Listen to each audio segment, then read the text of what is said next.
예, 안녕하십니까. 예. 하나님은 우리에게 약속하신 말씀대로 이루시는 분이십니다. 말씀이라는 것은 헬라어로 레마라고 말합니다. 말씀이라는 것은 하나님께서 선포하신 그 음성으로 선포하신 그 약속을 말합니다. 그러나 하나님께서는 때로는 자신의 음성으로서 우리에게 말하지 않고 때로는 환상과 비전으로도 말하시고 우리에게 어쨌든 하나님의 뜻을 깨닫도록 말씀하시는 분이십니다. 우리는 성경을 볼 때 하나님의 수많은 약속들이 우리에게 지금도 말씀하고 계심을 느끼게 됩니다.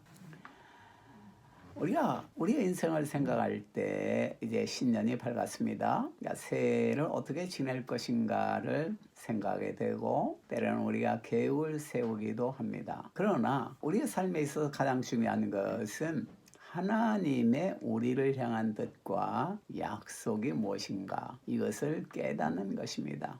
우리의 삶은 어떻게 보면은 우리가 생각하고 우리가 노력하는 것으로 이루어지는 것보다는 사실은 전능하신 하나님의 그 계획이 이루어지는 과정인 것입니다. 우리는 또 이렇게 생각할 수가 있습니다. 하나님께서 나를 위해서 별로 좋지 않은 그런 계획을 가지고 계시지는 않는가 이렇게 생각할 수 있습니다. 그런데 하나님은 자비와 긍휼이 풍성하신 계획을 가지고 계시고 그 계획을 날마다 새롭게 우리에게 부어주십니다. 성경 예레미야가 3장 22절 23절에 보면은 여호와의 자비와 긍휼이 무궁하심으로 우리가 진멸되지 아니함이니이다. 이것이 아침마다 새로우니 주의 성실이 그로소이다 그랬습니다. 자, 여호와의 자비와 긍휼은 무궁하다고 그랬습니다. 끝이 없다 이거죠. 그래서 우리는 진멸되지 않는다 이겁니다. 또 이 약속은 아침마다 새롭게 우리에게 부어준다고 약속하고 있습니다. 하나님의 우리를 향한 계획이나 사랑은 그 자비와 긍휼은 무궁하다 이겁니다. 끝이 없다 이겁니다. 그래서 우리는 결코 진멸되지 않는다 이겁니다. 사실 예레미야가 이러한 예언을 하나님께로 받은 때에는 바벨론의 느부갓네살 왕이 BC 588년에서 586년 사이에 예루살렘을 포위하고 예루살렘이 이제 완전히 망해가지고 점령을 당했습니다. 그리고 예레미야는 에집트에 이제 포로로 잡혀가던 직전에 이 예언을 하나님께 받은 것입니다.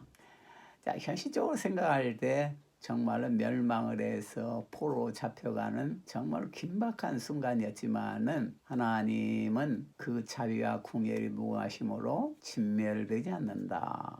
아침마다 새롭게 성실을 베푸시는 분이시다. 이렇게 하나님은 약속을 주신 것입니다. 자, 우리가 신약 성경에도 생각하면은 하나님의 모든 약속은 그리스도 안에서 예가 되는 약속인 것입니다. 고린도후서 1장 20절에 보면은 하나님의 약속은 얼마든지 그리스도 안에서 예가 되니 그런즉 그로 말미암아 우리가 아멘하여 하나님께 영광을 돌리게 되느니라. 자, 하나님의 약속은 수많은 하나님의 약속이 있는데 그 약속은 그리스도 안에서 예가 되는 약속입니다. 우리는 때로는 생각합니다. 하나님의 수많은 축복의 약속들이 또 영원한 천국의 약속들이 뭐 나에게는 해당되지 않느냐 이렇게 생각할 수가 있습니다. 그 이유는 나는 능력이 없고 그렇게 신실하게 생활하지도 않았고 믿음이 있는 것도 아니고 이렇게 생각할 수가 있습니다. 자, 그러나 진실로 하나님 앞에 겸손한 사람은 그리스도 안에서 하나님의 모든 약속이 예가 됨을 고백하는 사람인 것입니다. 그래서 하나님의 모든 약속을 아멘으로 받아들일 때 하나님께 영광을 돌리게 되는 것입니다. 내가 능력이 없기 때문에 이것을 받을 수가 없습니다. 그것은 사실은 겸손하게 보이지만은 사실은 자기의 능력을 의지하는 그러한 믿음의 발로인 것입니다. 자, 우리가 의지할 것은 진정으로 예수 그리스도의 사랑밖에 사실은 없습니다. 예수 그리스도께서 우리의 죄를 용서하시고 우리가 죄인 되었을 때 우리를 구원해 주셨기 때문에 우리는 하나님의 자녀가 되었고 하나님의 모든 약속을 받을 수 있는 그런 자격을 얻게 된 것입니다. 자, 오늘 본문 말씀은 누가복음 1장 31절 38절입니다. 대저 하나님의 모든 말씀은 능치 못하심이 없느니라. 마리아가 가로되 주의 계집종이 오니 말씀대로 내게 이루어지이다 하매 천사가 떠나가니라. 자, 하나님은 우리에게 약속하신 말씀대로 이루시는 분이십니다. 자, 오늘 말씀은 하나님께서 천사 가브리엘을 그 갈릴리 해변가에 있는 갈릴리 지역에 있는 그 나사렛이라는 동네에 사는 마리아에게 보냈습니다. 천사 가브리엘은 이 마리아를 방문하게 한 것입니다. 자, 마리아는 정말로 어떤 면에서 보통의 혹은 가난한 동네였던 나사렛에 살고 있었던 처녀였습니다. 참으로 무명의 그러한 처녀였습니다. 이 나사렛이라는 동네에도 갈릴리에 있는 그런 마을인데 갈릴리에서 선한 사람이 날 수가 있겠느냐 할 정도로 참으로 빈약한 그러한 마을이었던 것입니다. 더구나 마리아도 물론 마리아의 선조는 다윗의 후손이기 때문에 왕족이었습니다. 몰락한 왕족이라고 볼 수 있습니다. 그런 측면에 이제 요셉이라는 역시 그 다윗의 후손 몰락한 왕족의 청년과 약혼을 한 상태였습니다. 아직 결혼은 하지 않았죠. 그런데 그 마리아, 무명의 마리아에게 나타나서 예수님의 그 탄생을 이제 가브리엘 천사가 말했던 것입니다. 먼저 가브리엘 천사는 마리아에게 나타나서 말했습니다. 자, 은혜를 받은 자여 평안할지어다. 주께서 너와 함께 하시니라. 이렇게 말했습니다. 천사 가브리엘은 이 마리아에게 먼저 너는 은혜를 받은 자다 이렇게 말했습니다. 그러므로 평안하라. 주께서 너와 함께한다. 이렇게 말했습니다. 우리 생에 있어서 만약에 우리가 하나님의 은혜를 받은 자라면은 만약에 주님이 우리와 함께한다면은 어떠한 대적도 우리는 물리칠 수가 있을 것입니다. 또한 어떠한 문제도 해결할 수 있는 그런 능력을 우리는 소유하게 되는 것입니다. 사실은 마리아처럼 우리도 하나님의 은혜를 받은 자들입니다. 예수 그리스도로 말미암아서 우리는 은혜를 받았고 또 주님이 우리와 영원토록 함께 하시는 것입니다. 자, 그러자 이 마리아는 천사의 말을 듣고 두려워했습니다. 무서워하고 정말 천사의 말이 정말일까? 이렇게 생각을 했는데 마리아에게 천사가 다시 말을 했습니다. 마리아야, 무서워하지 말라. 너는 하나님께 은혜를 받았느니라. 자, 너는 아이를 잉태하게 될 텐데 그 이름을 예수라 하라. 그는 영원히 멸망하지 않을 그런 나라를 세우고 그 나라의 왕이 될 것이다. 이렇게 말했습니다. 자, 마리아는 천사에게 대답했습니다. 나는 아직 남자를 알지 못하는데 어떻게 그런 일이 있을 수가 있겠습니까? 천사가 대답했습니다. 그렇지 않다. 거룩한 성령님께서 너에게 임하고 너는 아이를 잉태할 것인데 그 이름을 예수하라. 이렇게 말했습니다. 그리고 또 천사는 말했습니다. 너의 친척 엘리사벳도 지금 아이를 뵌 지가 6개월이 되었다. 이렇게 말했습니다. 하나님께서는 이미 마리아의 신앙을 굳게 세우기 위해서 6개월 전에 엘리사벳이라는 그 나이 든 그 사람이 아이를 베게 하는 그런 기적을 이제 준 것입니다. 그러면서 천사는 이 마리아에게 말했습니다. 자, 하나님의 모든 말씀은 능치 못하심이 없느니라. 이렇게 말했습니다. 하나님의 모든 약속의 말씀은 능치 못하심이 없는 말씀인 것입니다. 비록 그 말씀이 우리 인간의 지성으로 해석이 안 된다 할지라도 또 미래에 대해서 막연한 생각에 받아들이기 어렵다 할지라도 하나님의 모든 약속의 말씀이라 한다면은 그 약속의 말씀은 반드시 성취되는 말씀인 것입니다. 자, 마리아는 이렇게 고백했습니다. 나는 비록 보잘것없는 계집종이지만은 주님의 말씀대로 내게 이루어지리라. 이렇게 그는 고백을 했습니다. 이 말을 듣고 천사는 마리아를 떠나게 되었습니다. 마리아는 비록 그가 보잘것없는 계집종이었지만은 하나님의 약속의 말씀이라면은 이루어진다는 믿음으로 하나님께 예배를 드린 것입니다. 우리가 새해가 밝았는데 우리는 무엇보다도 새 연도 초에 우리가 생각해야 할 것은 하나님이 나에게 무엇을 약속하시는가, 하나님의 말씀을 먼저 생각해야 될 것입니다. 그래서 우리는 현실이 아무리 어렵고 힘들고 고통스럽고 또 내 자신이 능력이 부족하고 힘이 없고 지쳤다 할지라도 하나님의 약속의 말씀을 먼저 생각하고 말씀이 우리 가운데 나타나야 되고 그 말씀을 신뢰하는 따라가는 그런 새해가 되어야 될 것입니다. 왜냐하면 하나님의 모든 말씀은 가브리엘 천사가 말한 것처럼 능치 못할 일이 없기 때문인 것입니다. 우리는 어떤 순간에도 하나님의 절대 주권과 하나님의 전능하심을 우리는 고백하고 그것을 통해서 하나님께 예배를 드려야 될 것입니다. 자, 하나님은 우리에게 약속하신 말씀대로 이루시는 분이십니다. 자, 그러면 이 하나님께서 지금 현재 우리의 삶 가운데 하시는 일은 무엇입니까? 먼저 첫 번째로 하나님은 하나님의 사랑인 소망의 말씀을 주십니다. 자, 로마서 5장 5절에 보면은 소망이 부끄럽게 아니하면 우리에게 주신 성령으로 말미암아 하나님의 사랑이 우리 마음에 부음바 됨이니. 자, 하나님은 우리에게 말씀을 주시는데 소망의 말씀을 주십니다. 이 소망이라는 것은 성령으로 말미암아 하나님이 우리에게 부어주는 하나님의 사랑이라고 오늘 성경 말씀 말하고 있습니다.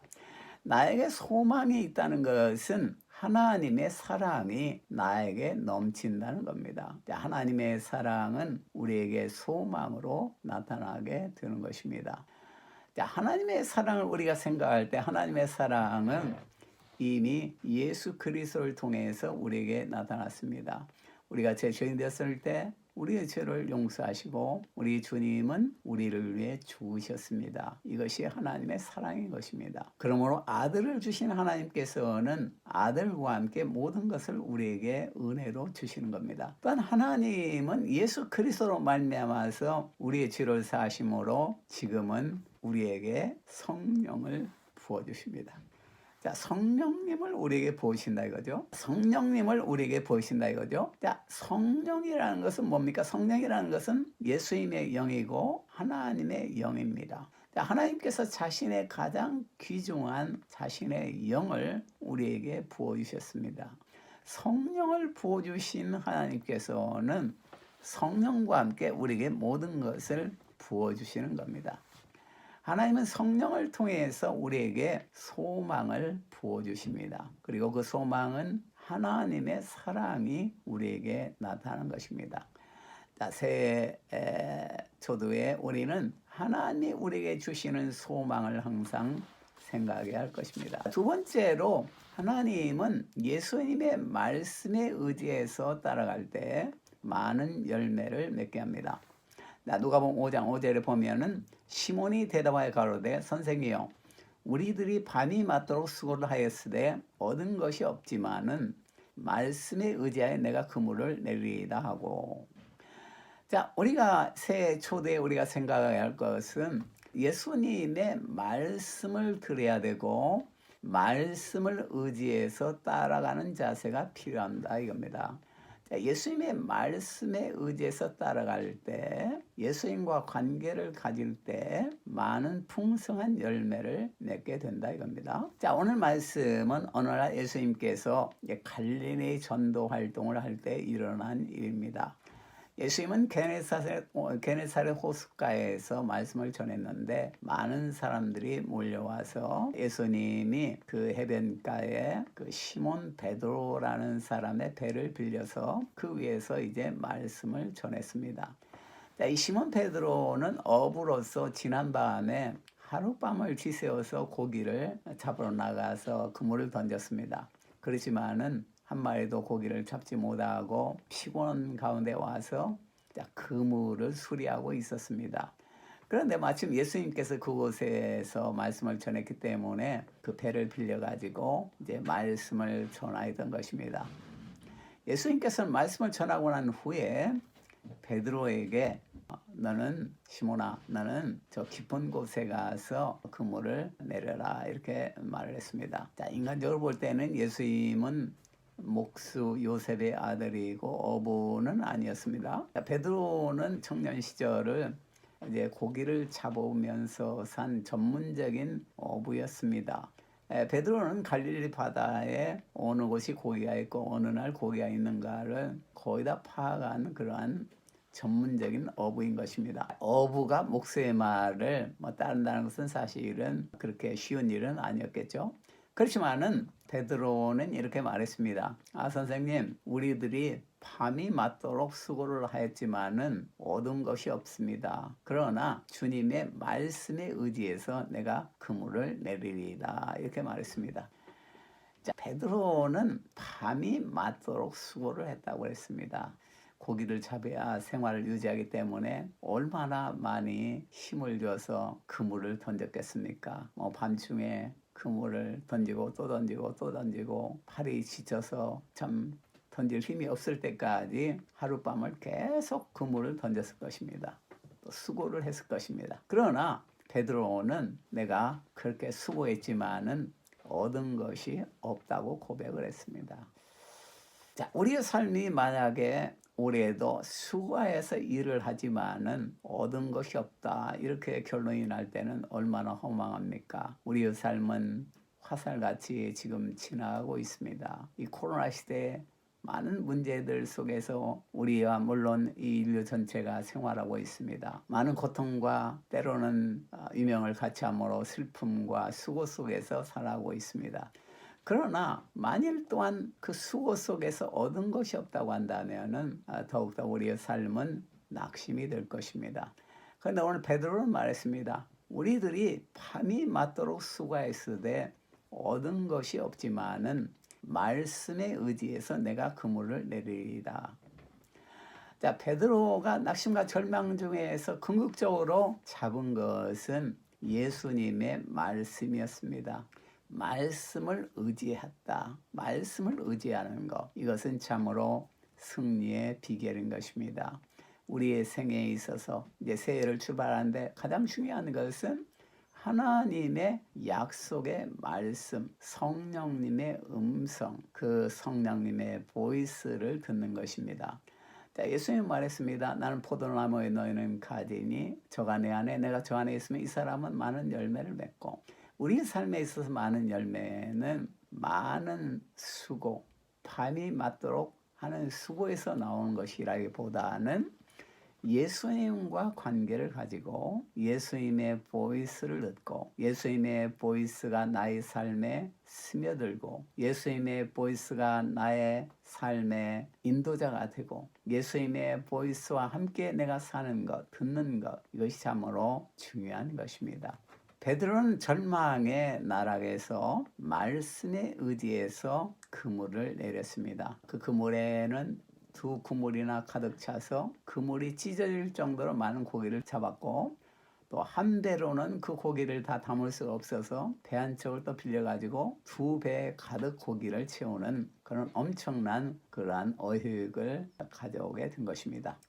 자, 하나님께서는 우리 예수님께서는 말씀하신 대로 베드로에게 풍성한 그런 어획을 주었던 것입니다. 하나님은 지금 현재에도 약속하신 말씀대로 이루시는 분이십니다. 예, 함께 기도하겠습니다. 하나님 감사합니다. 말씀대로 이루시는 하나님, 새해 벽두에 하나님의 음성을 듣게 하여 주시옵소서. 우리 예수님의 보이스를 듣게 하여 주시옵소서. 그리고 그것을 신뢰하며 따라가게 하여 주시옵소서. 우리의 짧은 생애가 주님이 주시는 약속의 성취로 풍성하게 되도록 인도하여 주시옵소서. 주여 감사를 드립니다. 예수님 이름으로 기도드립니다. 아멘. 예, 감사합니다. 할렐루야.